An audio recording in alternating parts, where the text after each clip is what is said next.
ready, I'm Just gonna accept it. call the meeting to order. We'll start with the Pledge of Allegiance. To the flag of the United States of America, and to the republic for which it stands, one nation, under God, indivisible, with liberty and justice for all. Okay, welcome everybody to the Trustees General Session, March 3rd, 2025 at Town Hall. Welcome to the people on Zoom. Ask the Secretary Treasurer to call the roll. Scott Harwitz. Here. Ed Warner, present. Richard T. Marin. Here. Joe McLaughlin. Here. And Matt Parsons. Present. All present. President. Welcome, everybody. Just for informational purposes, our next meeting will be Monday, March 17th, 2025, with our work session being 9:30 a.m. and the regular meeting at 1 p.m. We do have some minutes to be accepted. We have the regular meeting of January 8th, 2024, 1 p.m., the January 22nd, 2024, 1 p.m., the February 12th, 2024, 1 p.m. For acceptance. Make a motion. Second. All in favor? Aye. So we have a motion by McLaughlin, a second by Warner, and all in favor. There is some communications that everybody got in their packets for review, so I'll dispense with the reading. Make a motion to. Motion to accept. Seconded by third, fourth. All in favor? Aye. Aye. Okay, we're not going to do that. We do have some discussions on for the Board of Education. We have a presentation to learn about the new treated wood products. As you're aware, we don't allow treated wood products for the trustees, but we seem to be out of synchronization with the other regulatory authorities, which is creating confusion. And I think we need to figure out how we all work on being consistent in what it is that we do. So I'd like to turn the floor over to, if you want to approach. Thank you. I'm Jeff Miller. You can come at the podium and just state your name and Sorry. affiliation. I'm Jeff Miller, and I'm with the Treated Wood Council, the president and executive director.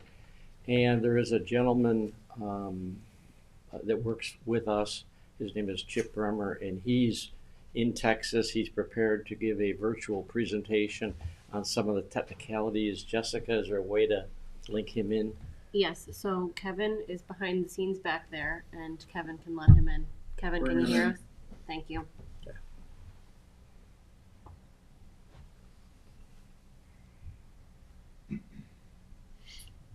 And then I'd be happy to answer any questions when he's finished.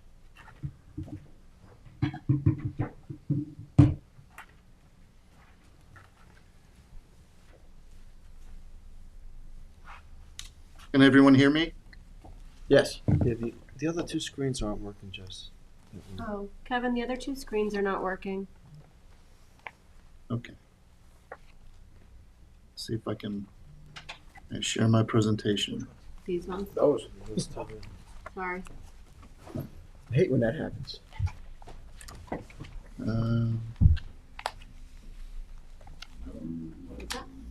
Oh, you want that shown on here too? Yeah, Yeah. and this one? Oh, no, yeah. They don't go on that one? Oh, okay. Okay. Sorry, guys. Kevin, Okay. can he share his screen? Yeah, you can share. Okay. Chip, you should be able to share your screen. Am I sharing it now or? No, we see you. See you. Okay, let's see. We see a bigger you. All right, let me see if I can. Everything's bigger in Texas, remember that. Mistakes. Yeah, I could go for a big steak right about now. All right, how is? I'm not seeing any sharing. You can see the video.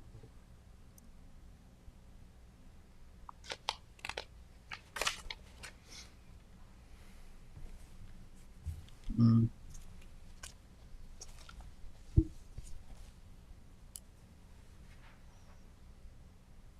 All right, how do I share, Kevin? There should be a button that says share on the bottom of your screen. It says share screen. I see it. Okay. Yeah. And then it should prompt you to pick a screen on your computer. Once you want to share.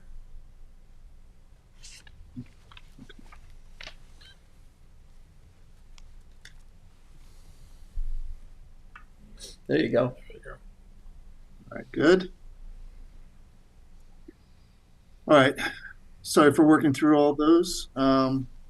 Thank you everyone for allowing us to present on this topic. Scott, to speak up. Just wanted to run through, I know you guys have a lot of, Could you speak up a little, Thanks. Chip? Could you speak up? I'm sorry, can you hear me now? Yeah, you got to speak up so everybody can hear you. Yeah, Okay. Sorry, I'll get as close to the microphone as possible. thank you. So what we're trying to do here is to open up discussions on the restrictions on treated wood use according to town codes, and we'll run through this agenda real quick. But I know in the interest of time, we may or may not. Of course, you know Jeff Miller is there. I'm also here operating out of Austin, Texas, and we may hear from Kim Merritt from the Southern Pine Inspection Bureau if she's on in Pensacola, Florida. Anyways, the review of the restrictions, we met with the town council on November 27th to discuss these codes that Chapter A 340 that had several sections restricting the use of treated wood, and we believe that these sections should be revised to allow for limited use of treated wood products, and hopefully we can get this sorted. So I'm just going to cover really quick why wood is treated. So under proper conditions, non-preserved, non-treated wood can give centuries of good service, but mostly unfavorable conditions can leave it open to fungi and insects and other marine borers. So in order to protect it from those, to ensure maximum service life, the treated wood processes are in place to make sure that that wood can give maximum benefits. So for treated wood over other materials, if properly treated and installed to specification, give you up to 30 or 40 years more of service life. But it's also sustainable. It's a renewable resource, environmentally friendly. It's very cost effective. It can be almost half the price it costs of steel products. And it's also highly regulated, controlled by third-party inspections and other regulatory agencies. And it's very reliable. It's been successfully used across the country for almost a century for several infrastructure applications. The main standardizing body is the American Wood Protection Association. It's a nonprofit organization. It's ANSI accredited. It's the principal standards writing body for the treated wood products industry. It's recognized by most specifiers for utilities, marine, road, building construction, government agencies. It's set up with technical committees. They're comprised of industry experts, from consumers to government officials to academia, producers. Basically, these are the experts in the treated wood industry that have years and years of experience. And these standards that they produce include approval of wood preservative systems, minimum penetration and retention levels, testing methods. And these standards are reviewed annually and must be reaffirmed for at least every 5 years. So we are very highly regulated. I know I mentioned Kim, and I'm not sure if we can get her on, but we just wanted to touch on quality control and inspection. Kim, I don't know if we'll have time to get you on properly, but anyway, for nonprofit, it's regulated by the American Lumber Standard Committee, another nonprofit organization comprised of manufacturers, distributors, users, and so on. They administer an accreditation program for grade marking of lumber produced under the system. Got several accreditation programs for quality marking. They accredit third-party agencies to inspect treating plants that produce treated lumber products with preservative systems. Those are listed in the AWPA Book of Standards. And these agencies are subject to review by ALSC to ensure that the laboratory and agency inspection activities remain in compliance with standard requirements. Now, We've also gone through a review of current regulations. So the federal review, all wood preservative pesticides must be reviewed and registered by the US EPA under the Federal Insecticide, Fungicide, and Rodenticide Act before they can be sold or used in the US. So it sets forth requirements for the registration and review of pesticides, including arsenic-containing wood preservatives, usually used commercially for the treated wood products and marine and freshwater environments.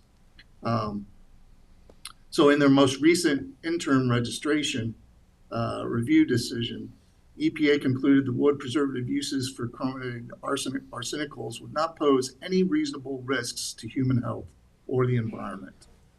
The use of treated wood in aquatic environments, the National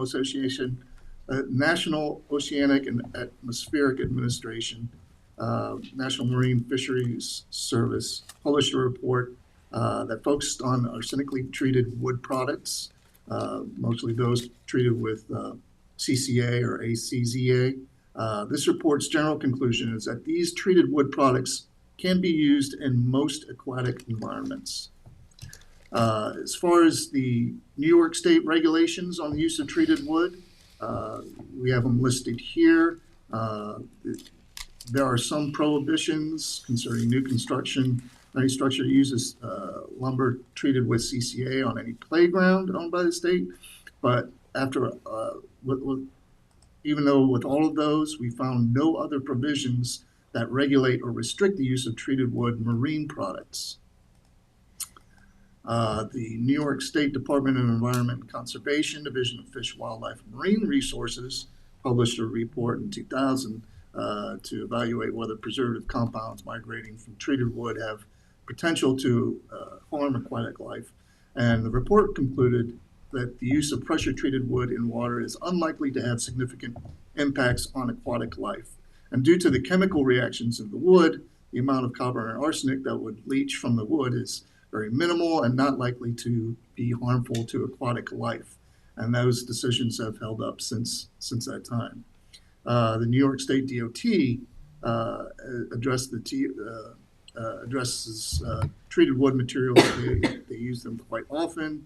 There's treatment conforms to the requirements of AWPA, standard U120, the commodity specifications for sawn products, and under G, which is marine and saltwater applications. So they have regulated that as well. For the New York State Department of Parks, Recreation, and Historic Preservation, they maintain a set of general specifications for contracts.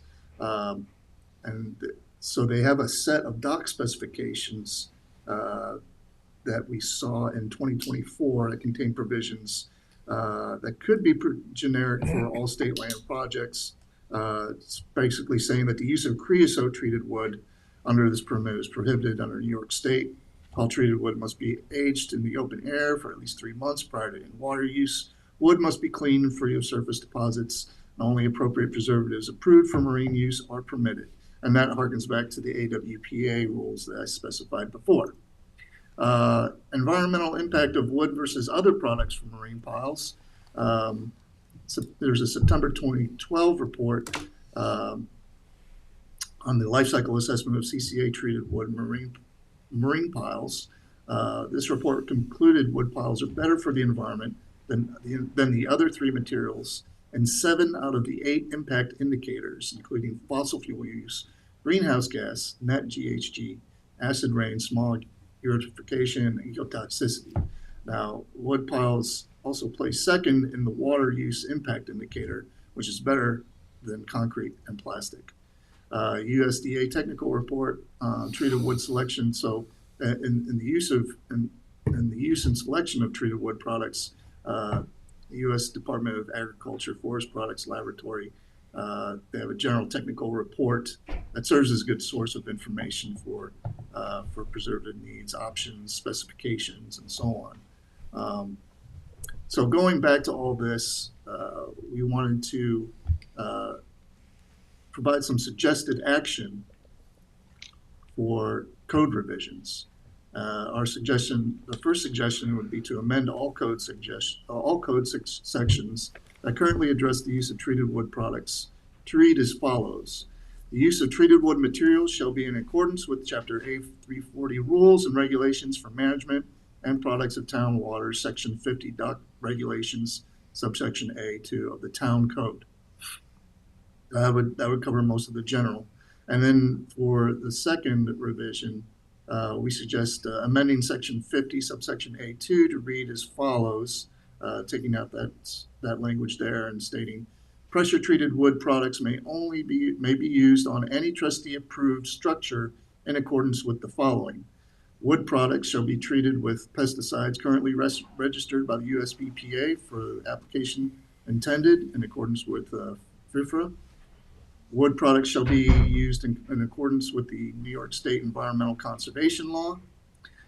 Wood products shall be treated in accordance with the American Wood Protection Association Standard U-123 commodity specification for the application. All treated wood for in-water use must be clean and free of surface deposits and aged in the open air for at least 3 months prior to installation. And to the extent possible, all cutting, trimming, sawing, or drilling of treated wood products must be done away from any waterway so that chips and sawdust do not enter the waterway. So those are our suggestions. Do we have any questions?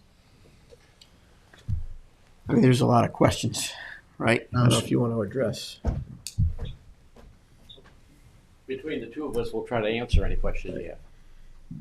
I mean, you know, my concern that I've seen is that, and as you point out, there's inconsistency of what we allow and what the other regulatory authorities permit on our jurisdiction, and it creates confusion. And to further add confusion, we own underwater lands in the villages, and the villages they don't have anything referencing this. So what happens is projects get built, on the adjoining waterways on underwater lands that we either own or regulate, and there's just too much inconsistency.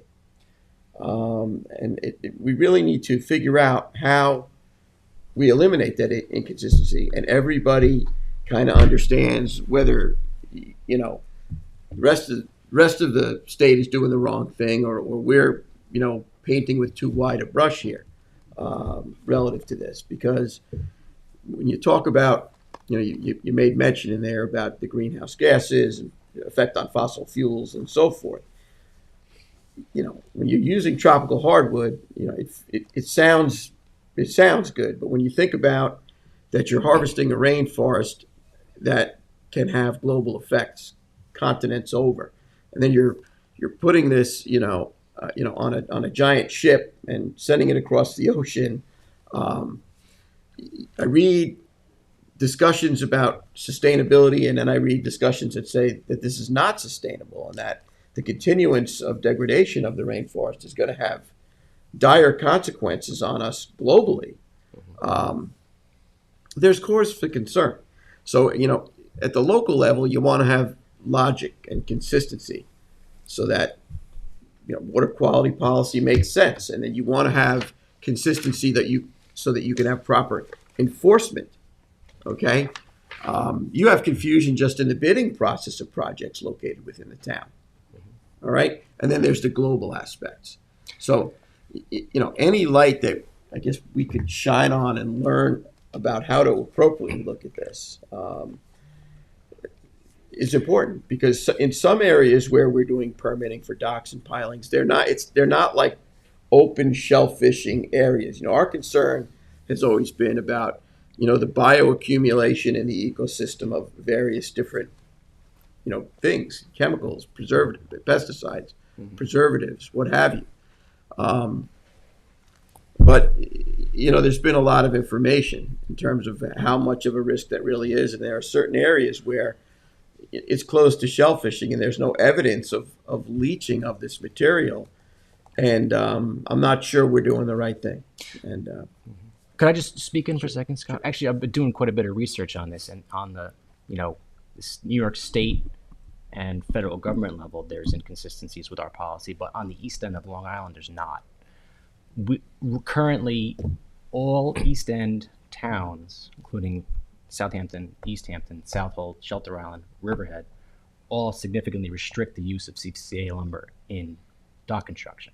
So as far as consistency goes, out here we are currently consistent with other towns and other municipal agencies who are, and all these towns have restricted this stuff, for significant reason, for significant cause.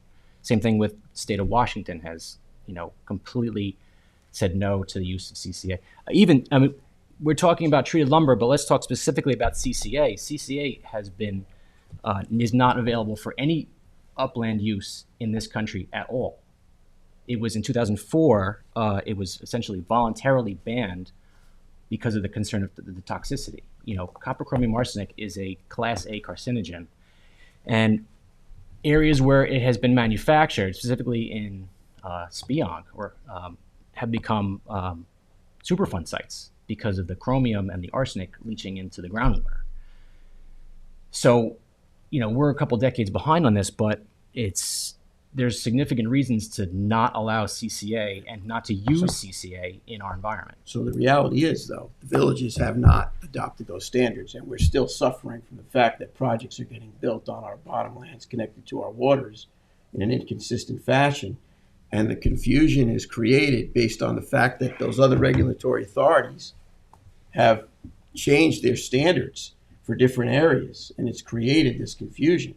And that has created enforcement issues for us. So we have to figure out how we move forward with this. In other words, do we speak to the villages and say, we need you to come on board with our standards? But I think this is an education process and a communication which starts here. So I think, and you're standing there, so you could just chime in at any time. If I could just say one thing, back to the, we're all concerned about the rainforest. We all want to have healthy and productive rainforests that are protected. But us allowing or CCA treated southern pine is not going to have one iota of impact on the rainforest. I was not elected to protect the rainforest. I was elected to protect the waterways of Southampton town. And I see CCA as a threat to the health of the shellfish populations that we have worked very hard to establish, these spawner sanctuaries. These spawner sanctuaries that we found are most effective are closest to shore in the northern parts of these bays, which is exactly where these docks would suddenly become CCA impregnated. In my area, in Eastport and Remsenburg, it's been shown that there are marine amphipods called gribbles that will actually consume the CCA treated lumber, opening up new areas of that lumber to exposure to the environment, allow increased leaching, but they're also consuming it and they're entering the food chain. Those gribbles are then being consumed by crabs, by flounders. And you have seen bioaccumulation of CCA in these areas as a result of this amphipod action. So what about the material that's used that's not CCA and the other materials that are used landward in these projects that are buried, these ley logs, these dead men, these other types of materials? Well, if I could just try to clarify a little bit about CCA. CCA was voluntarily changed in its federal registration back in 2003. And that change did away with all the, what we call the residential and recreational uses of CCA. So if you wanted to go to the store right now and buy a wooden swing set treated with CCA, you couldn't find it because it's not available. Why is it not available? Why was that changed? That was the voluntary change by the registrants of CCA as a pesticide. So the people who make it went to EPA and said, we want to change we understand the concern that people have. What was the concern? The concern was, and I can't say that it was factual or unfactual, but it was a concern. And it was a concern that the chemicals in CCA were toxic to not only to the organisms that might chew on the wood and damage the structure, but the concern was, could they be toxic to children who might play on a deck or might play on a swing set? So back in 2003, all of the uses of CCA for residential and for recreational purposes were banned. But that didn't ban all of CCA. So CCA is still very much allowed for upland uses like utility poles or highway guardrail systems, for foundation pilings. So if you have a house that's perhaps inland a little ways and you want it away from a tidal area, you might have it on pilings. Those are foundation pilings. If there are any houses like that up in this area, all of them are on a CCA piling, every single one, because it's the only chemical that's used. If you move outside this particular geography, up and down the entire East Coast, the pictures that you saw there were from the Hilton Head area in South Carolina. And they are all made out of CCA pilings. The docks, the piers, marinas, all of them are treated with CCA, and CCA for marine application is still very much allowed, and EPA did years and years of testing and found that it doesn't cause any unreasonable risk to the environment. Now, if you want to build a dock and the decking on top of the dock or the handrails, that cannot be treated with CCA, but the understructure materials can, and that's still allowed by EPA. It's still allowed everywhere else in New York State under the New York State regulations and all up and down the East Coast. I will caution and say there's one area that I know of where it's not allowed, and that is in oyster beds in New Jersey. And there is a specific regulation Yeah, actually, I can tell you the names of the in New municipalities. Jersey that says you can't use CCA. In fact, you can't use any treated wood. Yes, exactly. It's Not named just St. CCA. Shrewsbury, Manasquan, and St. George's thoroughfare. They all That's right. banned it because of their concern about their shellfish populations. And Which is my concern too. And that's limited to agriculture, grazing, farming areas. Not the entire coast of New Jersey, just those areas. Yeah, because they're concerned about their shellfish populations and the potential impacts on them. Same thing with Washington State. Washington State did the same exact thing. Could I just You're ask absolutely correct. Could I ask a quick question? Because I know there's multiple different pressure treating ratings on the CCA when it comes to marine grade Yes, CCA versus upland CCA, and I know that yes. Ideally, I can't remember the numbers because it's been quite a while since I've actually utilized really good CCA. Because now it's ACQ, and you might as well go get a piece of fur if you want to do anything because the fur is going to last longer. But what is? I mean, is there any actual written recommendation or mandate of what the maximum allowable pressure treating? Yes. So you And have a quantifiable number that Yes. that is in this literature? Because I didn't see it in.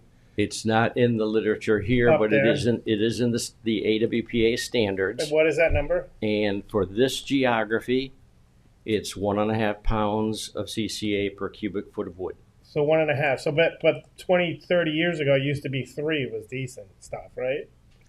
I wasn't doing this work 30 years ago, so I don't know. But if you go down farther south into let's say the warmer waters that are year round, it's 2.5 pounds. 2.5. Okay. So I'm close on the numbers. It was like back in the 80s, and it was 3. So you guys probably had to tone it down a little bit. But so what's in the recommended New York State guidelines is 1.5. Yes. Correct? Yes. All right. Thank you. I have a few questions. I do share some of the concerns that have been voiced here today by Trustee Parsons. However, have you when we spoke back in November, we had discussed, and I think it was Trustee Warner who brought up that I guess there was several. What drove this initial ban was, I guess, a lot of the European countries had banned CCA some decades ago. Could you expand on that? But also, could you also tell us if you've reached out to any of our counterparts in East Hampton or Southampton in terms of approaching them as to their regulations? You said European. No, I'm saying those were two different questions. I said, can you expand upon any knowledge you have as to why they still have a ban or why or what's going on? European ban. And also, have you reached out to any of our counterparts in East Hampton or Southhold to express your views on CCA to them, to our neighbors? I have not reached out to them. Okay. I am not familiar with what Northampton or East Hampton or West Hampton Okay. does. I'm not familiar with what they require or Okay. don't require. And also, could you expand upon why maybe the northwest of the U.S. bans, or what is driving their bans, or what's going on in Europe? I mean, do you have any knowledge base as to that train of thought, or There are some bans in Washington. correct? But That's what I'm referring to. in the Yes. state of Washington. Yes. They are qualified so that you can use CCA treated, well, let's say ACZA treated, because Okay. there's a difference between ACZA and CCA. CCA is for any wood that's grown east of the Rockies. Okay. If you grow western species like Doug fir and hem fir, the grain structure of the wood is too tight to allow CCA, the liquid, to penetrate into the wood. So on those species out west, they use what's called ACZA treated wood. Okay. Many of the same, slightly different components to it. But in the state of Washington and the Puget Sound area, they will allow ACZA treated pilings so long as they're coated with a polyurethane wrap. Okay. It's like a plastic wrap that goes around it. Okay. What I have read in the literature is it's a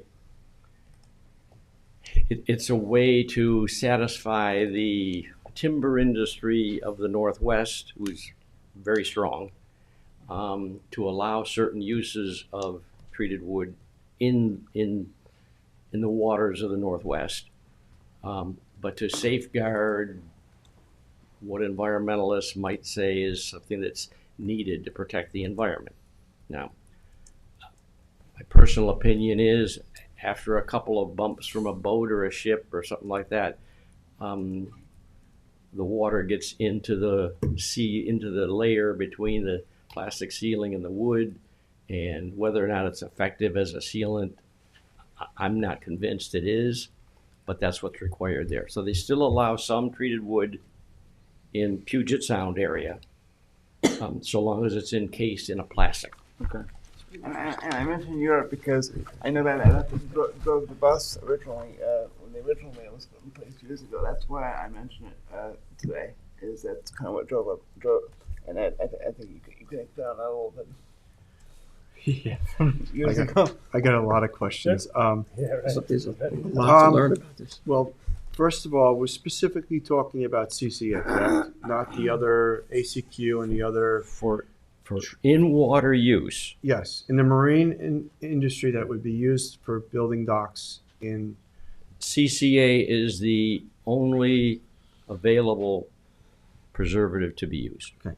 You can use others, but nobody treats for that because it doesn't last as long. And Now, it's still protective of the environment. if you were to take a large marina project, say putting in 240-foot pilings and docks and girders and everything, say there's so many board feet of lumber, say how much CCA or chemicals would actually be in a 1 acre area, or is that something you can't calculate unless you know the amount of boards being used? Because I'm just trying to figure out if you have a large concentration of CCA, like in one of the marinas, and it was all put in, is there any studies that show prior to that the water quality and the shellfish being examined that they had no CCA or none of these chemicals in them, and then a year or so after, did they actually bioaccumulate these chemicals, and how far do these chemicals leach out into the environment? Is it directly down underneath the docks? Is it 10 feet? Is it 100 feet? Can they float in the water with have currents and tides pick them up and move them? So I'm trying to grasp that if this was to be re-allowed here, are we poisoning the area directly around the dock, or is it something that's going to be, 100 feet or 200 feet around these marinas, or even further out? I don't believe, based upon the science that I've seen, I don't believe you're poisoning any area. However, I won't guarantee to you that some minor amount of the preservative may in fact leave the wood and go into the water. Whether it's significant, I don't believe so. And I base that on two things. One, the metals that we're talking about, arsenic, chromium, and copper, are all heavy metals. And they all bind organically to carbon compounds, which amines the wood. And the chromium, which is probably the most sensitive of the three, chromium changes its toxicity state from a hexavalent chromium to a trivalent chromium. Hexavalent is toxic, trivalent is not. And that's a chemical reaction that occurs when the solution chemically mixes with the ligands in the wood. So you have a chemical change for chromium from a toxic hexavalent to a non-toxic trivalent. But it's still the copper and the arsenic don't become less toxic, right? No, they don't. So Now, you asked the question, how much can you calculate is there? You can, if you have the number of pilings and the length, you can measure, you can calculate on paper based upon how much is put in the wood, how much is there. And that's a finite amount. You mentioned the decking on top, but there's no, I said the girders and the decking would be something that you can't use it because can't use CCA for that, right? I said the girders and whalers and Yes. stuff What like about the that. sheeting? I think that's what the like bulkhead sheeting is that. If it's intended to come in contact with the water, it's allowed for CCA. Gotcha. If it's intended to come in contact with the people, CCA is not allowed. Right. Gotcha. So hand railings, the sides, the flooring is all what's now used is micronized copper azole. It's copper as a biocide and a organic biocide called tebuconazole. So that's the tebuconazole is micronized copper azole, which is the end of it. So the copper and the azole, those are the two main ingredients. There's no arsenic and no chromium in micronized copper azole. You had a question, I'm sorry. No, please continue. So my family has been a trap fishing family in the town of Southampton since right after the 38 hurricane, and they used to paint the trap holes with like creosote and stuff like that before they used the copper, and they would get barnacles on them. And then they found out if they painted them with copper paint and you'd put them in, they wouldn't get nothing would grow on them. No type of shellfish, no barnacles, no mussels would set on them. So you're telling me that putting CCA treated lumber in the environment where no barnacles or nothing would set on these trap holes in a fishing season, that it's not going to have any detrimental effect to the shellfish in the I environment? don't know what you mean by a trap hole. I'm not a fisherman. A piling, like a piling that we would hang nets on, and we Oh, We used to took raw and paint copper bottom paint on to protect them for the season so that they wouldn't get like barnacles, which Foul. would chafe the nets open. Yeah. So, but what Ed's getting at is like, he's worried that you're introducing copper, which he's seen in the past is like not allowed any organisms to grow on it whatsoever. You're like, how are you substantiating that there's no, leaching into the water column? I don't understand that situation, but painting the bottom of the boat with copper paint, and Yes. it sits there, and it basically over the summer just pieces of it fall out and go into the environment. That's not good for the environment. So how can you tell me that a CCA piling with copper in it isn't going to cause some kind of leachate that comes out into the environment, and the shellfish ingest it, and or their larvae, when they spawn, the larvae go to set, and it's going to kill them. Is that's what copper does. It kills, certain crustaceans, barnacles and stuff like that, and jingle shells and stuff that would set on these poles in the bottom of the boat are non-existent. Mm-hmm. So the CCA treated lumber, one of the components of it is copper. Yes. And it basically doesn't allow any of the shellfish to set. Mm-hmm. So I'm trying to reason through how it's not going to be a negative in the whole environment, not just around the small perimeter around of a marina. Let me try to answer it as best I can. The pictures on the screen of the docks Mhm. in the waterway, the decking, as we mentioned before, is micronized copper azole.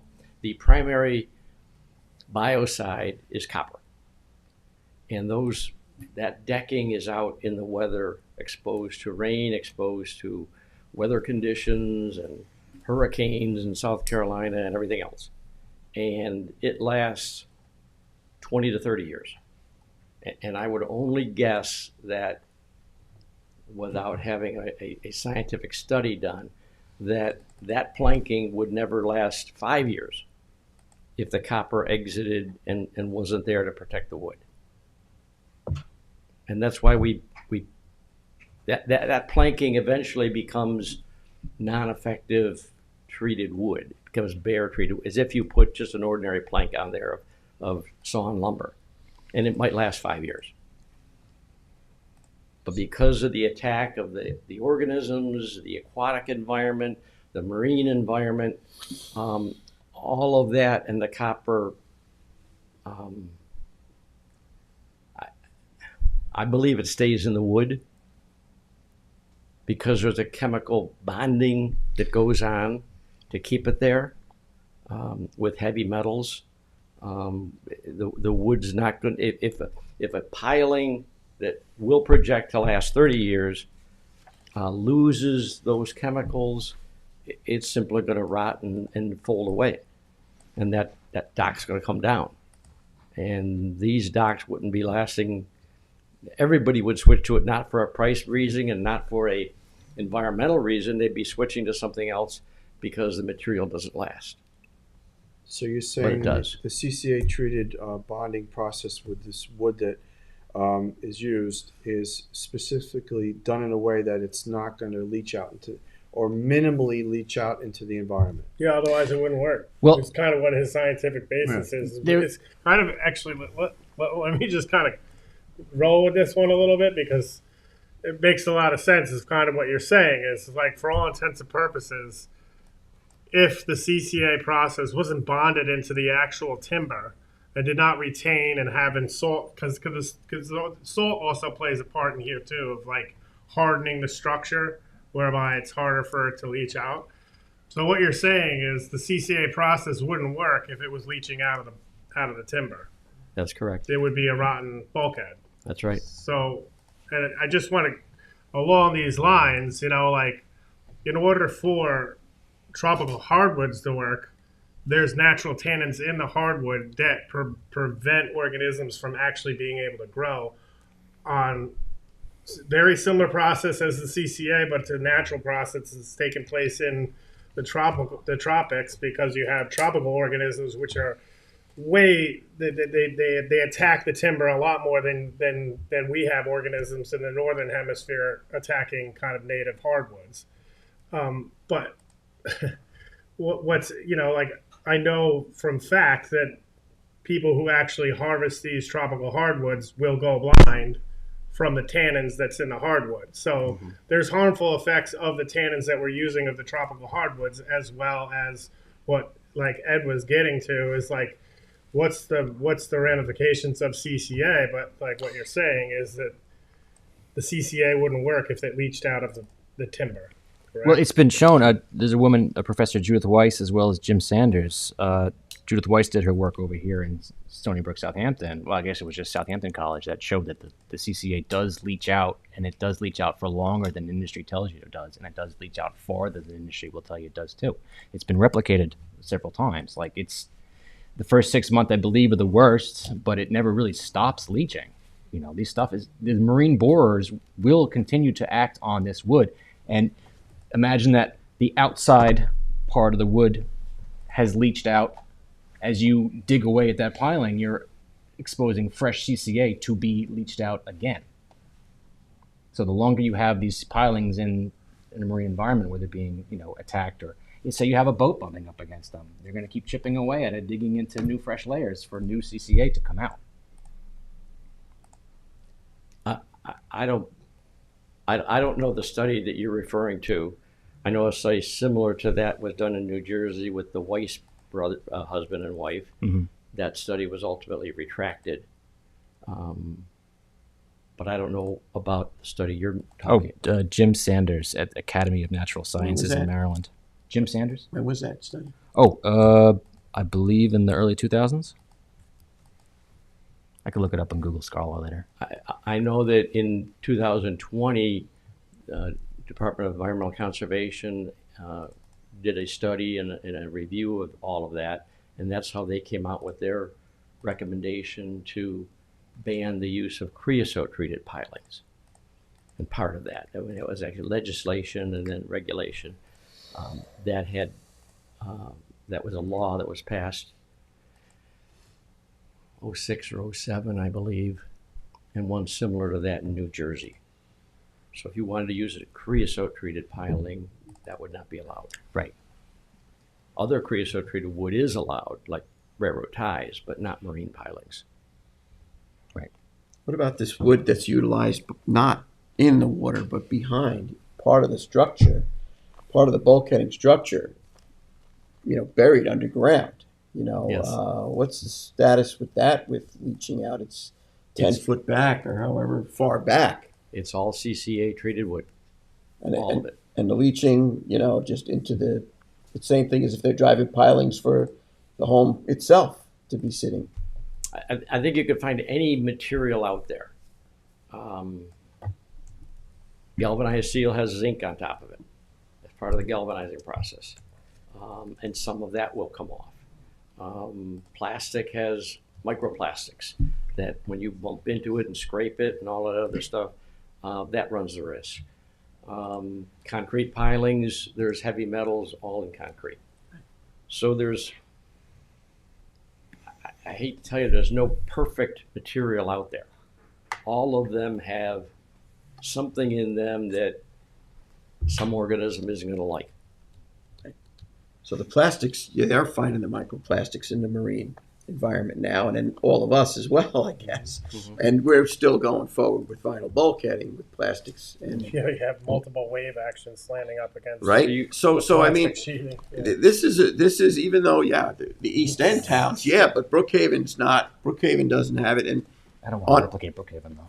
On our permits, and even in our villages, we have a problem where the villages, people are taking their own specs. It creates problems among the contractors that are bidding the projects because they're not, and then enforcement is an issue. And where you have the state of New York being very specific about where and how you can use these materials, I think it warrants us to really look at it. I think this is just a start of a conversation. There's a lot to learn here, and I understand what you're saying about all the other materials, because most of us in the room take medication. They have a side effect, but what you're trying to avoid or cure is, really the main goal here. There's a lot to learn. This is a lot more complex than meets the eye. And the reality is it does stretch beyond the borders of just our township. It's an issue. And I think it warrants a real hard look.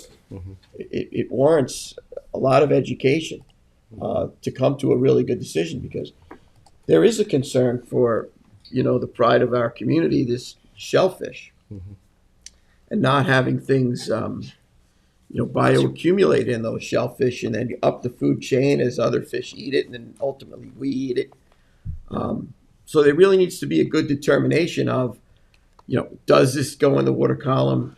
Where does it leach to? Where does it go? I mean, if you use examples in our town where you'll have a marina that's all the way at the end of a creek, that if we had to go get, samples of that material, we would have to truck it out of the state in order to be in compliance with the state regulations to dispose of it. If we're putting tropical hardwood pilings in that material versus putting in these types of pilings, are we really doing any good, or are we just spinning our wheels here? And I think that you got to take a look at this in terms of where you're using what materials and what are the effects truly. Does it really get out of that area and go to an area where it is an open shellfish bed where that can happen? Or is it just sitting at the end of a creek that's unfortunately, not the greatest environment to begin with? So there's like a lot of considerations here. And I think just, painting with such a wide brush, especially when, all the other people that are on the same projects as ours are inconsistent, it's really creating an issue. And that's probably taking all of that into consideration is why when we said, if you are inclined to move forward with something, that something in terms of an ordinance change would have to include 3 or 4 or 5 different safeguards. And the things that we mentioned there, like pre-washing a piece of wood, so that if there's something on the surface, it goes off. Sawing and cutting away from the water so that the sawdust and any chips don't end up in the water. Those are all requiring that the piling or whatever meets AWPA standards, which are 1.5 pounds per cubic foot or 2.5 if it's farther south, and that piling is tested to determine that there's not 4.5 pounds in there.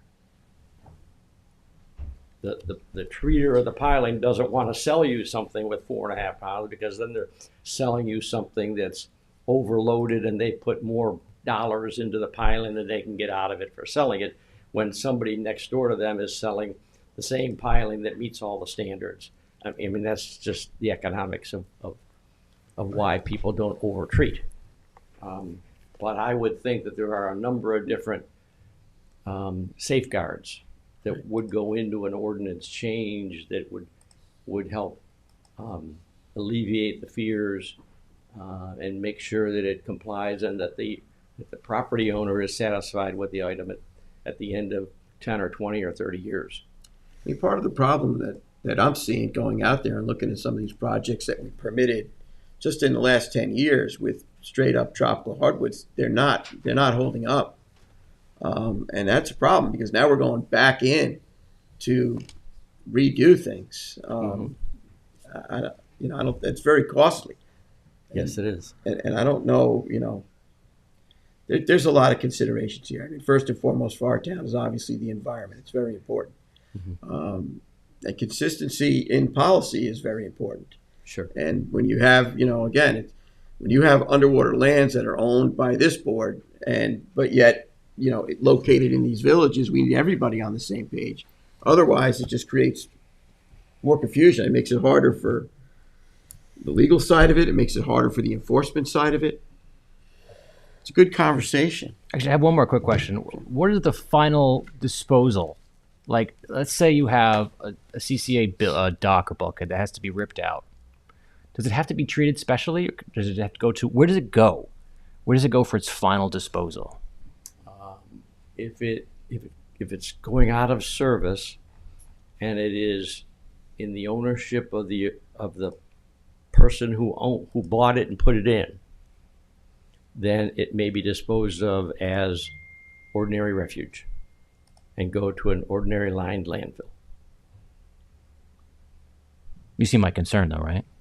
Pardon me? Can you kind of logically assume that the next step is, well, now you have this stuff that. Well, if it's a piling, it's going to be buried underground. much the same way a foundation piling exists underground for its entire life. Right. So it's underground. I mean, a piling is, I joke with people, difference between a piling and a pole. And one goes in upside down and one goes in right side up. And, you know, whoever's selling them tells you which way is the right way to put it in. But they go in the ground and they live there in the ground for 25, 30, 40 years. When they're, in the case of, let's say, a utility pole, and a tractor trailer truck runs into it and snaps it off and they pull it out and throw it away, well, it's under the ownership of the person who put it there, which is the utility company, and it goes back in underground somewhere. Right. See, that does concern me, though, especially here on Long Island with our, you know, our ground aquifer. I mean, let's be real, like that's where it's going to end up, right? CCA is going to end up And reaching I'd like back to into think it. it does the same thing underground after it's been disposed of that it did underground when it was living there, Right. holding up. But at some point, the wood material is going to degrade, and nothing will be left but the heavy metals. Well, the organisms may uptake those heavy metals and disperse them. But that's, but But they're But not you're going to gonna have- disappear, though. But you're going to have that material being used at different projects throughout Right. the whole system to begin with. So take the flip side of that and say, if you banned it for all of that and you transition that to tropical hardwoods, you'd have no rainforest left. So you need to like balance. You got to find some kind of a balance. Well, I mean, you still have toxins. What I'm getting at is you still have toxins in the tropical hardwoods that we don't even know. It's not even tested. Yeah, but we know It's that being CCA is a uptaken. carcinogen. Yeah, but so is the tropical hardwood. That's how it works. Are tropical Carcinogen, hardwoods and even the used for organisms burning? are taking up. Chip, Yeah, you're we have giving a an answer. comment. Yeah. A question? No, it is a comment, I think. Well, I mean, I don't think tropical hardwoods are used for pilings. If I'm not mistaken. I think most of the hardwoods are generated from, more local North American Right, sources. but here we use greenheart for pilings. Because they have not been, I don't believe they've been tested for that application. We've used I mean, them and they recognized don't. testing agent. Well, I think we're we have a confusion here of Right. pilings of upland and pilings for bulkhead structures. So I just Right, want to you- clarify. Like we started talking about telephone poles, and then like rotting in the ground, and then like as trustees we start at the high tide mark and go out. So our concern is what's going to happen in the water column. They got a little sidelined when we said what's going to happen when we want to decommission any of these structures. But the long and the short of it is we've had failures using tropical hardwoods, and we're concerned about it. And we're also concerned about how CCA is going to affect our aquatic environment. And that's what our discussion's about. And that's why we had you come here. And I think this is not going to happen right now. Like this. Well, it's just too much to learn. There's too much to learn about this, and I think that really where the conversation has to go beyond, experts right here at the source is to the other regulatory authorities in terms of what the thought process is, right? Where are we going wrong? Where are we, where's the miscommunication here? Like, explain, like the folks from the State Department of Environmental Conservation.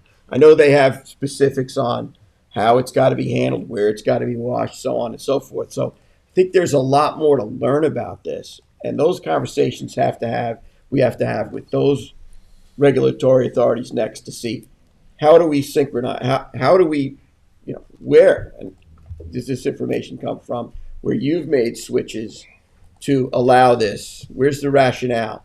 And then there has to be conversations with the villages within the town that are abutting our waterways, so there's consistency in water quality policy. Because if there isn't, it creates for complicated enforcement, and it just doesn't make common sense. Okay, so this is an excellent start of a conversation where we all need to learn and look at this and figure out which is the best direction. I do have another question. When did CCA treated lumber start being used on a larger scale in the marine environment? In the marine environment? Yes. I'm gonna guess the 70s. That's longer than that, Jeff. For 65. CCA, I remember creosote up until like 1972 or something like It's that. like the crossover was like the 60s, because that bulkhead that you were referencing that was in Davis Creek was CCA. That was like the starts of CCA. Okay, so around, Yeah, so that would be 60, 60, 65. 70. Yeah. I remember rowing in a lot of pants as a kid, snapper fishing back in the late 60s and early 70s with creosote Creosote, yeah. on a hot summer day. And So 70 would make it 55 years. I smell it, I think of Jones Beach. right. I don't think we need to drag this out. Well, I don't know if you have anything more that you want to add. What do you want You got, we're trying to learn. So if you have something trying to- more, I mean, you did a nice present. I'd like to thank you for Yeah. a thorough PowerPoint presentation and your time, because there's really a lot to learn here. I mean, some of the things that you had going on there, it's a lot to learn for a 5-member historical elected board that's trying to steward, the environment and make decisions and deal with all the other regulatory authorities. And I appreciate it. Is there anything else point-wise that you think you need to get out? Anyone that came, I want to give you the time. Well, Jeff, if I may, I just want to remind them that there's a reason why a lot of other areas like yourself, like town of Southampton, other waterways use CCA. I mean, it's been, the AWPA and FPAO they've been testing CCA in land, freshwater, saltwater applications for over 70 years. And you're talking about AWPA is the most recognized authority. And we're talking about scientists and experts on preservative manufacture and chemical processes.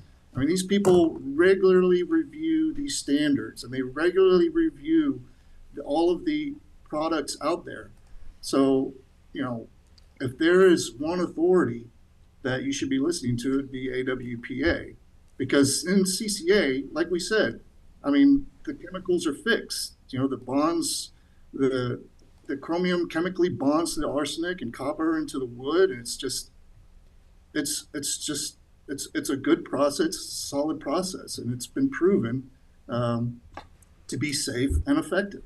So, and I would only add that, Chip mentioned the AWPA, but EPA goes through that pesticide review before they even license it or register it for use, and that's a 5 to 10 year process of testing the material and testing the preservative, testing the environment that it goes into, and all that has to be done, and they have to satisfy them before they can even go into market.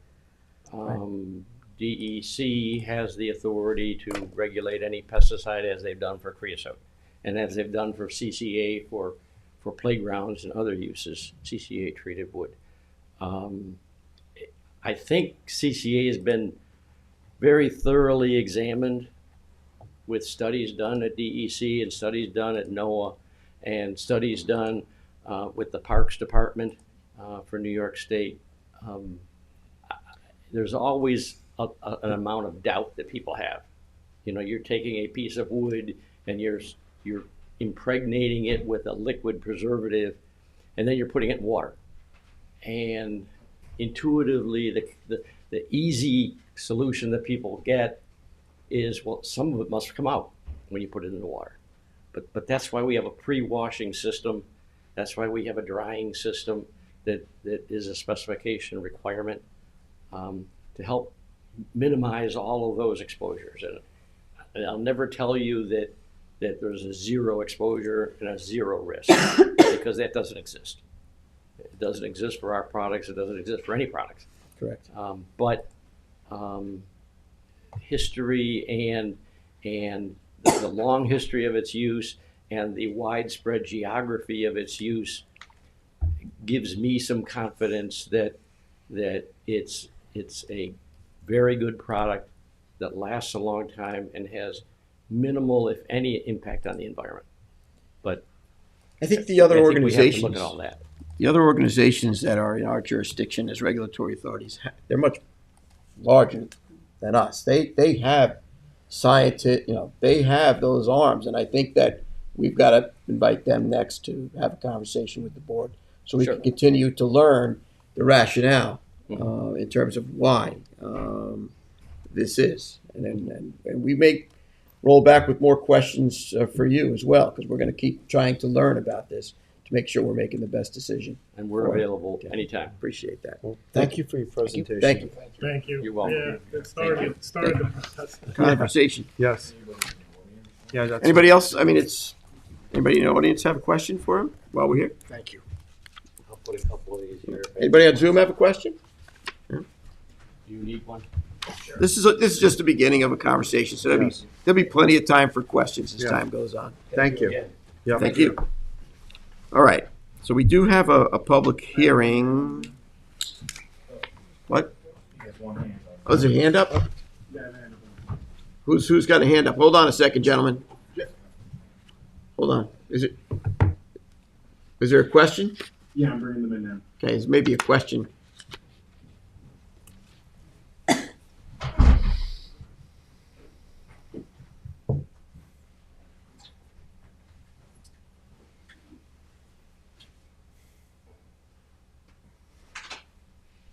I guess we got Jill. Okay, yes. Hi, Jill. Hi, you can hear me, right? Yes. Okay. Hi, just listening to this whole situation about the docks and the CCA that might Please identify possibly be yourself. toxic. Back in 2022 June, there was a dock. Jill, Jill, who are you Can exactly? you just state your name for the record? Yeah, we don't know. Yes, it's Jill Caruso. Okay, thank you. Is Okay. it specific I'm to? just inquiring. This is the docs. She said docs. This is in reference to the discussion that was just had Okay. about treated CCA and pilings for dock usage. And I was just bringing up that back in 2022, the trustees approved a dock for usage, observation usage only, on in an area that is adjacent to marshlands on Ludlow Lane. And my question is, there's about 20 pilings. If this is detrimental to the environment, why would the trustees have approved it? And it is an unuseful dock that is only there for observation. If you look at the records of the homeowners that was selling the property, it says an observation dock only.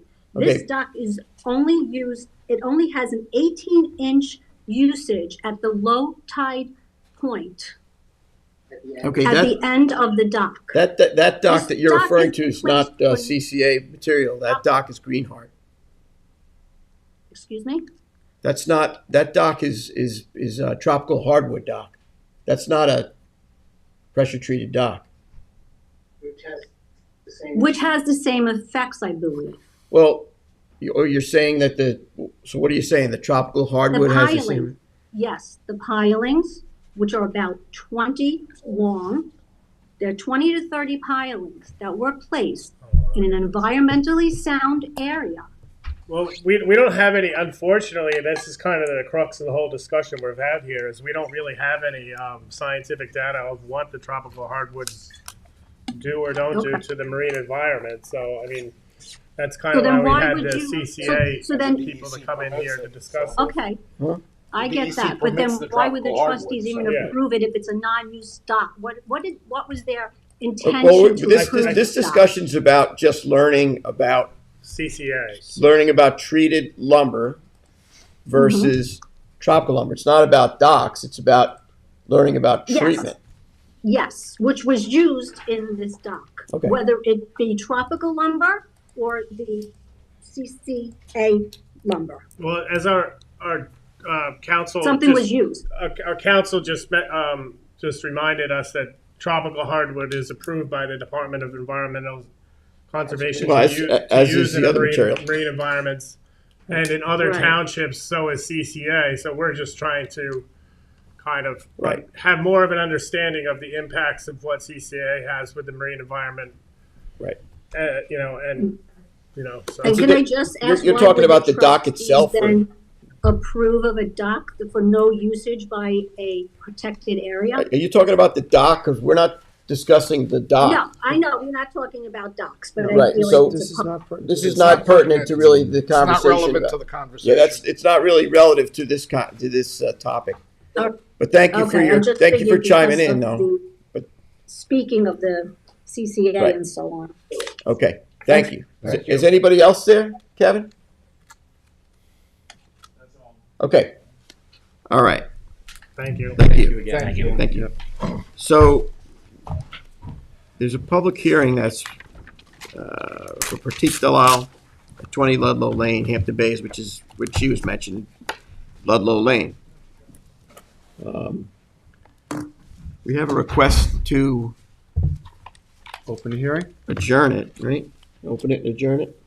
Yeah, there was, I guess, a request that. Yeah, there's further comments from the other regulatory authorities, which, as we just got done discussing, there's a lot of regulatory authorities that get involved in this process, and they all have to synchronize for it to make any sense. And we don't even know what this project is at this point. Right, no, procedurally, since we've opened the hearing, there's been a request for it to be adjourned for that information to come in from a regulatory authority. So procedurally, we open, we'll just, somebody make a motion to adjourn it, I'd like and we'll to, give it a control. I'll make a motion to open it. I'll I'll make a second motion- it Seconded, trustee Warner, all in favor? Aye. I'll make a motion to adjourn it. to, Second. we're gonna give it a time frame. I would give it till, I would give it probably till May or June, just Yeah, looking at the calendar for beginning of Definitely. March. give them time to get, because you can't act on an application without good information and comments. We don't even know what the project is at this So the point. first meeting in May. First meeting in May May. 5th? Okay, I'll second that. Seconded by trustee Warner, all in favor? Aye. Okay, so now we'll go to public portion. If anybody wants to address the board on any topic, you have 3 minutes. Anybody on Zoom that needs to address the board, put your hand up. Anybody here that wants to speak to the board, now is the time to speak. Okay, we have one in the audience. Come on up, state your name for the record. Take your 3 minutes. You can sign in. Come on, sign in. Get the stopwatch out. Come on up.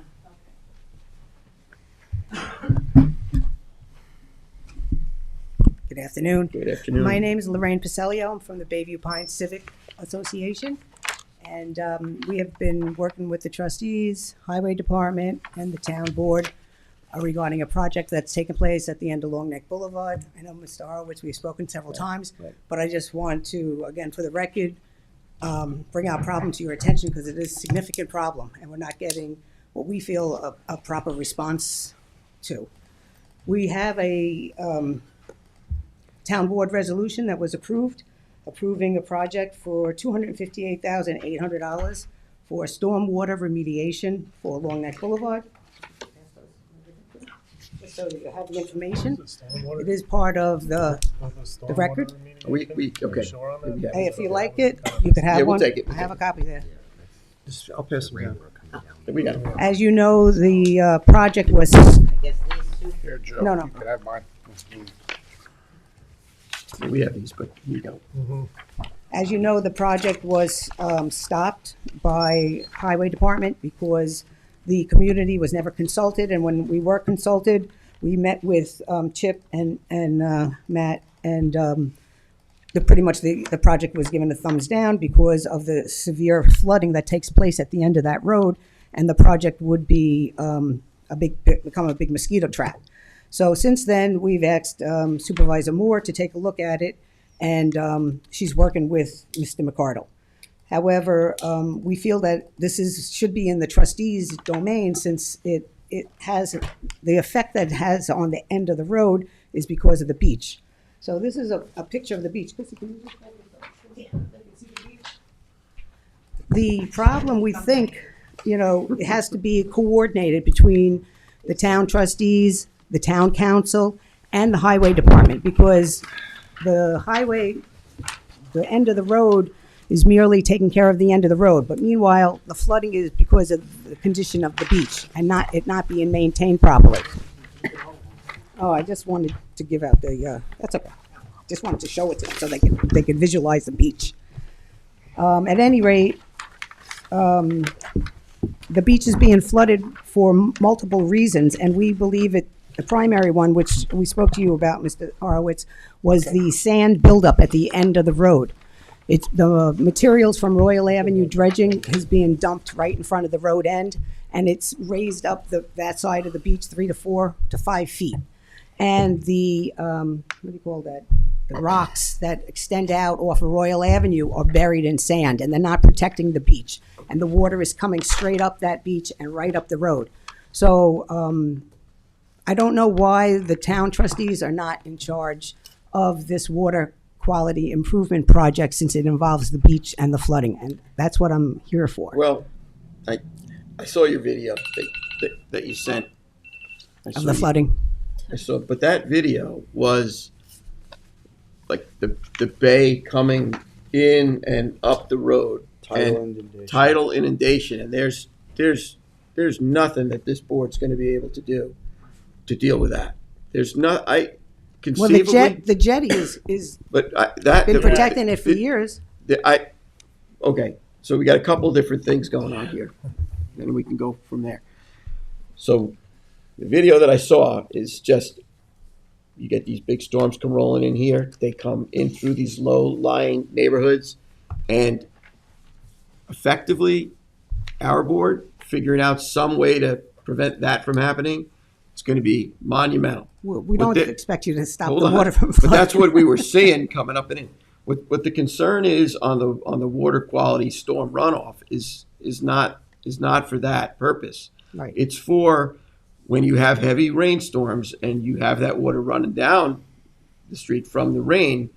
They're trying to catch that in an area and filter that water before it gets into the waterway. Okay, but instead of just having raw water picking up brake dust and oil drippings, and we're sitting here talking about CCA pilings and all this other stuff. Here you have water directly flowing from the roadways, from the highways, straight into the waterway. It's right? one road that. Right, but the thing is this: is that you have people that are trying one roadway at a time. To your point, find ways that they can filter it, at least get that first catch and filter of water before it goes directly into the waterway, carrying all its pollutants, utilizing deep-rooted native vegetation to help alleviate. So you have flooding issues, but from two different threats, right? So the one that you look at in the video is, obviously is very difficult. The other is you're trying to figure out what to do with that water. There's a big push on building these swales, and I applaud, highway. They're trying to find solutions for people to help in the best way they can. In yours, you folks use that as the beach at the road end, getting people across that and to the beach so that they can enjoy that beach, having the environment have a benefit by catching that water. This is a difficult situation that everyone's trying to resolve at times, one road at a time. So, I mean. And I just kind of want, along those lines, I just want to clarify for Ed, that this grant that you guys pulled was for stormwater runoff. Right. Yes. Runoff. Okay, Yes. Stormwater runoff. Like, there's a big difference between tidal infusion and stormwater runoff. And you're never going to get a CPF grant for something that's preventing. Here's one for Royal Avenue stabilization of the shoreline. Over $600,000 that was approved by the same people that approved our small project. So they get kind of shoreline stabilization. But you're still going to get, on a northeaster or Hurricane Sandy, you're still going to get tidal inundation. These are for regular high tides that we're talking about, and for flood rain events that we're having that standing water where there's nowhere to drain. We need you to move the sand that's got to build up at the end of the block off that end so that the water can drain off. If they can put some grasses there and some infiltration basins or whatever to alleviate the drain off, that's fine, but. You've got to speak from the. You They can't speak can't from hear there, you. yeah. They just can't hear you. That's why. My Sorry. understanding that the highway project was going to put a catch basin at the end of it with rocks, and have a ability for the water to drain off Thanks. on the west side of it back into the bay and have a walkway across it. And it was gonna intercept all the water that's coming down, Long Neck Boulevard into Peconic Bay and Reeves's Bay, and try I to don't clean believe it there up. was an overflow. Yeah, but I mean, you're only gonna collect so much of that water because it's, that road's 3/4 of a mile. It's pitched to the water, down to the water. I understand that. However, what is going to happen when we get the tidal surge to that swale?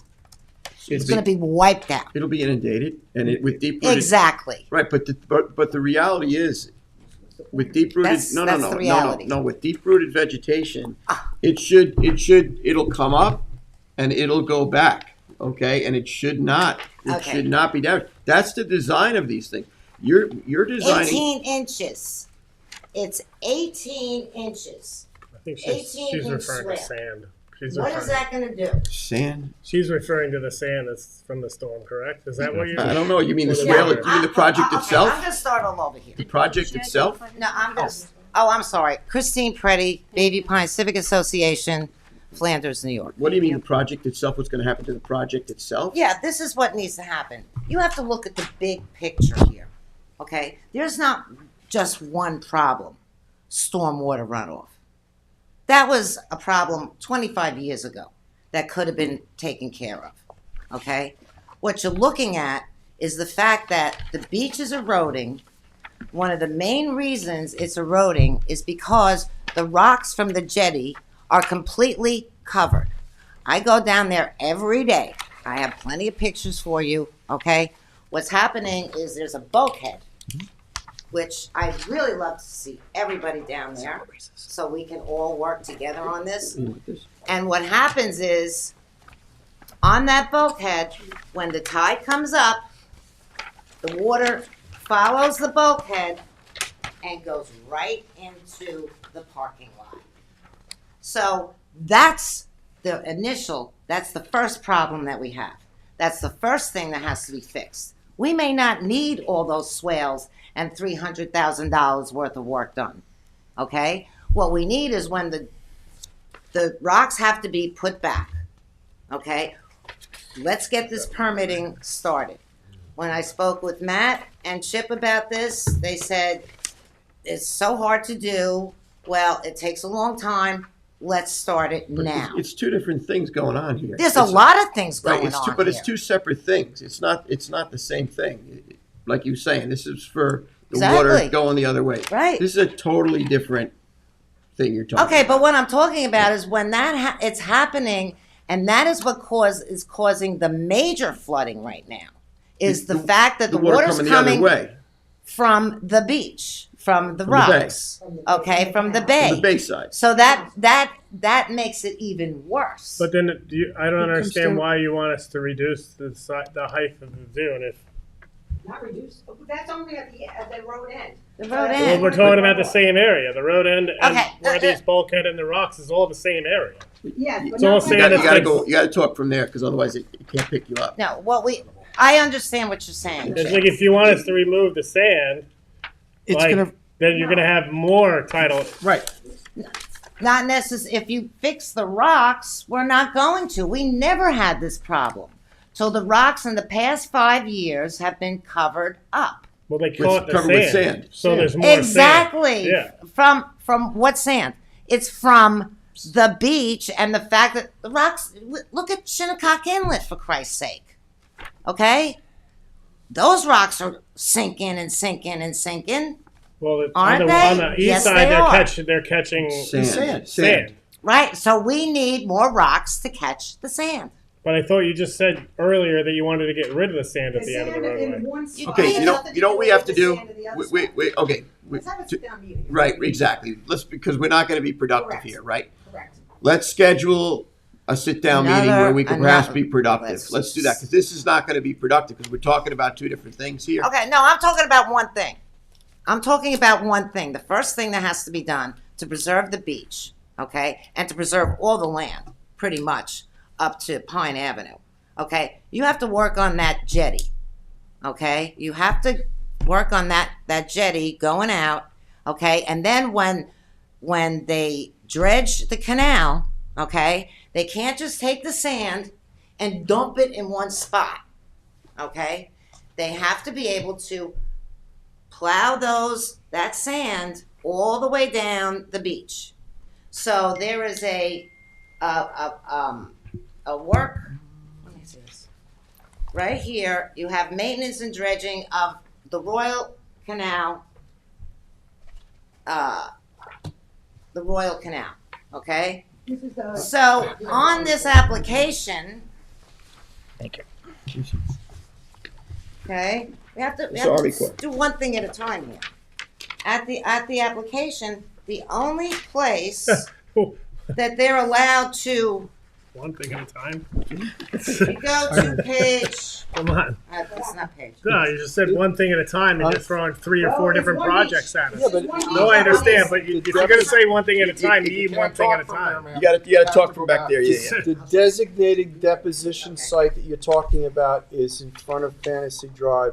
We own that piece of property, and we were given the other piece of the property just east of where they removed the house. Those are the designated deposition sites for the dredge project. Not according to that. I think we, Well, no, it is. This is the area right here that. you gotta go over there. You know what? Here's, listen, go over there. Listen, here's what we gotta do. Because this way they'll pick you up on the camera and they'll pick you up, The sand has to be moved when this Here's- is dredging. It's slated for this summer. Okay. okay. Here's what we need to do. Go back to your suggestion, schedule a meeting, because this is not gonna be productive. You got a million things here. You got a lot of things. Just having this whole conversation about all these regulatory authorities, what we can do, can't do, why this is out of synchronization with that, so on and so forth. Be more than happy to schedule a meeting. Let me know when your availability is. Right now. No, we're in the middle of a meeting. Right after your meeting. No, we're gonna schedule a meeting in our office in 240 in Hampton Bays. We can sit, and we can look at all this, we can look at permits, we can look at the situation holistically and figure out what is a possibility. What we can and can't do. I mean, Exactly. Because you're saying first you want the sand, then you don't want the sand, then you Well, want. it's in 2 different areas. We want the sand. It's between here to there.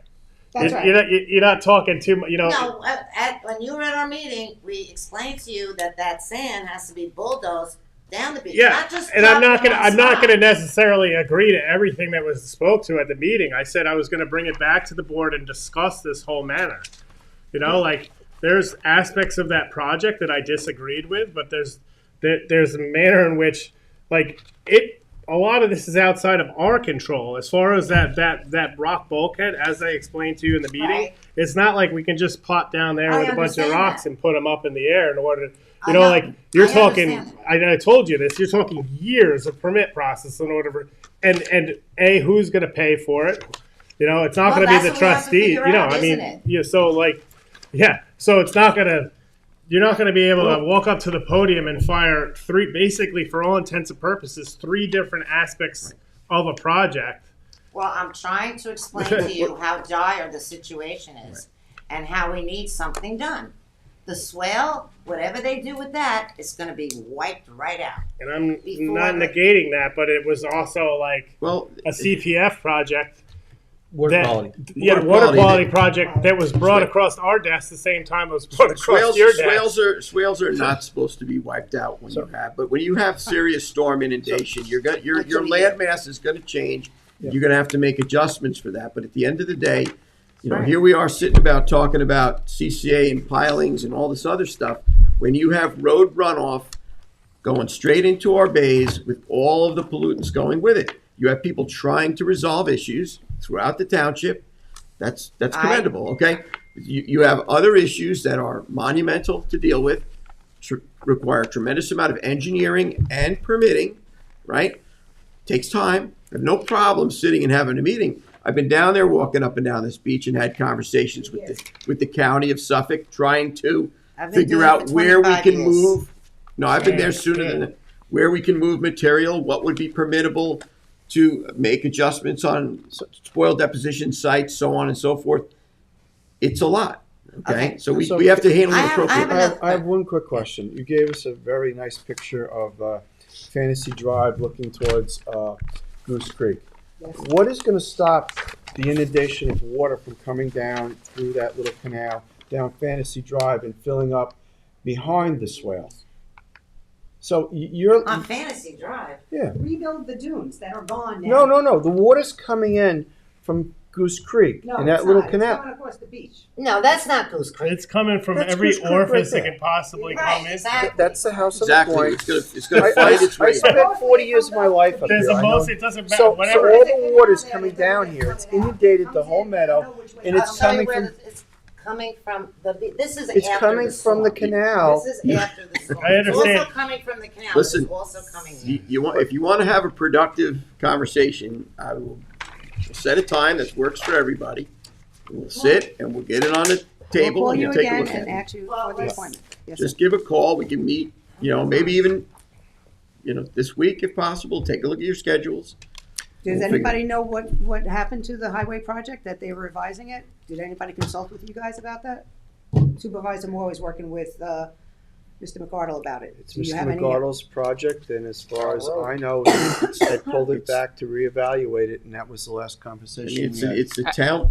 I think we can all agree we want a good project. We also, a good project is not going to be a quick solution. I know I wish you guys that we got to get this process going. We all want the Yes. same thing, but we needed to have the right solutions. We don't want to just keep throwing solution after solution that doesn't That's why I'm work. here. But there also is, you have to manage the expectations. Because when I saw the video that you sent me of the bay blasting up through the neighborhood, like Eddie's saying, that water's gonna seek its way and it's gonna find its way and it's gonna create these issues. We have to adapt to this as best we can. We gotta look at this realistically and figure out what it is possible. Again, I commend the highway department and the town board and the folks at the Water Quality of the Community Preservation Fund because they're trying to resolve issues of pollutants going into our bays unchecked. I understand that. So it's two And different that's why we're things. here. That's why we Yeah, want to I get do it. I So- mean, the older gentleman at your meeting had, it was a very good conversation that I had afterwards, and I think we're all on the same page here as far as when that dune was not there, the bay came in, whether it's whatever angle or direction it came in from, the end. and it left. Yeah, Well, but the problem is we can't allow that anymore. You can't have like upland pollution going out into the bays like we used to back in the 80s. So but prior to that dune being there, it used to come in and it used to go out. It used to be tidal right at the end of the What roadway. dune? There's no dune at the end of the road. It's all the way along the beach that there's the dunes. Well, there's the sand pile that you said that we Yes. must remove at the Yes. end of the road, correct? Yes, yeah. At one time, not long ago, Yes. that was not there, and was the flat. grade of the roadway was as the same as the beach. Hence, we didn't have a problem because when the tide came in, it then came out, and then the road drained Excuse me, down. We still Let did him- have a Yeah. problem. Just let him finish. No, but what I'm saying is we can't do that anymore. That's stuff that you used to be allowed to do in the 80s when you could have the whole polluted roadway drain into the bay. I just want to make it, this is a small road. There's not a lot of cars driving down there. There's not a lot of pollution that ends You have up the on whole the road that watershed floods from in. Flanders going down that road. No, Where do you no, live and on this- the road on Royal Avenue that got twice the budget and has little flooding. They got twice the budget. What are they doing over there? That is so. How many cars do you think go down the end of Royal Avenue in the summer? I mean, Maybe a 30 big cars. part of the problem could be And the they- height of the road itself. Like one of the things we were dealing with earlier today was what's now a bulkhead used to be a retaining wall. Like the bay is coming up. It's higher. So if your road is at a lower elevation than Royal Avenue, you got a bigger problem. Well, why do we have a smaller budget then? Why So did where do- Royal Avenue where do you- get this big you project folks, you for live on Long Neck? stabilization? You Yeah, live on Bayview Long Neck? Pines. But you're on this road, this Long Neck Road? I'm not on it. I'm off the road. You're There's on the Long Neck 26 Road? blocks that run off of Long So Neck you- Boulevard. okay, so We're you're not- both off the road of Long. All right, so you off don't Long live Neck on the Boulevard. Long Neck. Okay, so you can't. Okay, I get it. Listen, let's schedule a formal meeting. I think it'll be more productive. All right. All right? Thank you very much. No problem. All right, let's go to applications for permits. Wait, is there anybody else? Anybody else on public portion? Anybody else have their hand up on Zoom? Kevin? No one? Someone put their hand up? No one here? Okay, so now we're gonna go to applications for permits. All right, so 2025-26, that's getting tabled. That's not ready to go. So motion to table that one. Second, Seconded by Trustee Warner, all in favor? Aye. Got 2025-61, application of East Hannibal Basin Partners, Underwater Land, tax map 900-259-2-43.30, recommend its approval. I'll second that. Seconded, Trustee Warner, all in favor? Aye. Trustee Resolution 2025-62, it's the first renewal application, Tomasetta Astura, 27 Lighthouse Road, Hampton Bays, Suffolk County Tax Map 900-347-1-31, body of water, Shinnecock Bay. I recommend its approval. I need a second. Second. Seconded, Trustee McLaughlin, all in favor? Aye. Aye. This is me, right? Yep, that's you. Okay. Trustee Resolution 2025-63, application of Diane Nazatz for 4529 Noyak Road, tax map number 900-24-3-26, body of water is Lincoln Creek.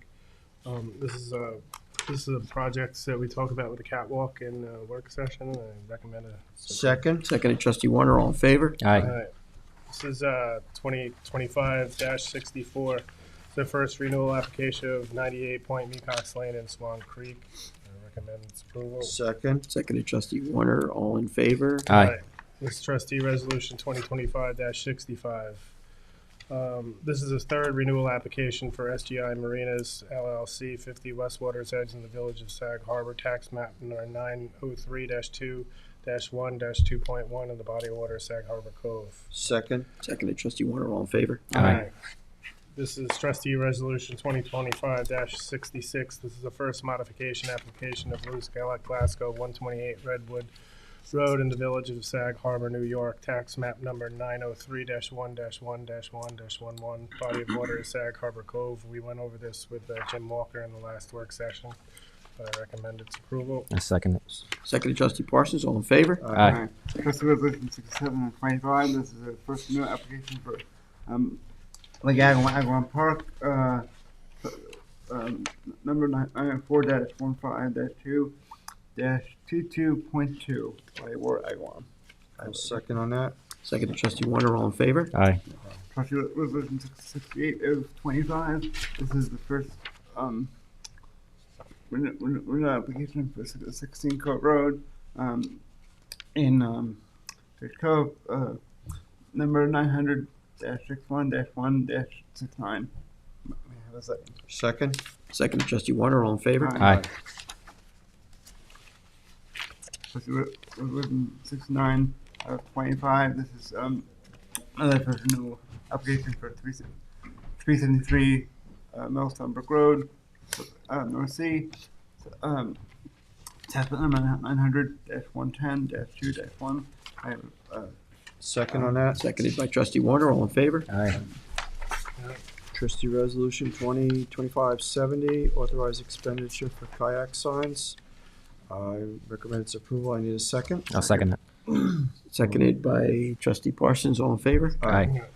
2025-71, authorized purchase of snow fencing and stakes for cut openings in Plover program.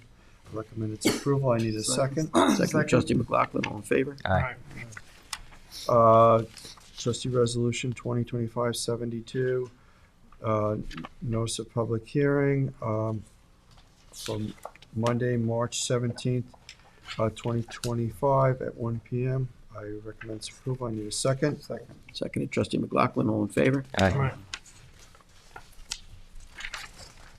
Trustee Resolution 25-73, authorized expenditure for stocking ponds and lakes with brook and rainbow trout for 2025. I recommend its approval. I need a second on that. Second that. Seconded, Trustee Parsons, all in favor? Aye. I got Trustee Resolution 2025-74.